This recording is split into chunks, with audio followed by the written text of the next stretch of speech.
મહાત્મા ગાંધી ભારતમાં પાછા ફર્યા અને ઇતિહાસ બદલી નાખ્યો. ચાલો તેમના પ્રથમ આંદોલનો જોઈએ. તો એમની વિરોધ કરવાની અનોખી રીત ભારતમાં કેવી રીતે શરૂ થઈ, ચાલો સમજીએ.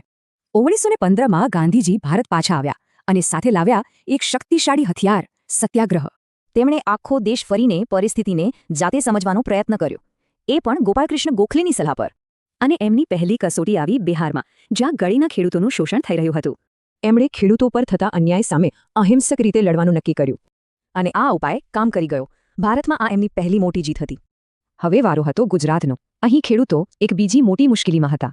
પાક નિષ્ફળ ગયો, પણ સરકારને તો પૂરો કર જોઈતો હતો. ગાંધીજીએ કહ્યું, કર ન ભરો. અને જુઓ, આ સત્યાગ્રહ ફરી સફળ રહ્યો. અંગ્રેજ સરકારને ઝૂકવું પડ્યું. 1918માં જ અમદાવાદમાં મિલ મજૂરો અને માલિકો વચ્ચે ઝઘડો થયો. આ વખતે ગાંધીજીએ મજૂરો માટે ઉપવાસ પર ઉતરવાનું નક્કી કર્યું. એકદમ નવો પ્રયોગ હતો. અને આ અહિંસક દબાણ પણ કામ કરી ગયું. મજૂરોની જીત થઈ. પણ આ બધી જીત કોઈ જાદુ નહોતી. એની પાછળ કેટલાક મજબૂત સિદ્ધાંતો હતા. એ સિદ્ધાંતો હતા સત્ય, અહિંસા, સત્યાગ્રહ અને અસહકાર. આ જ એમની તાકાત હતી.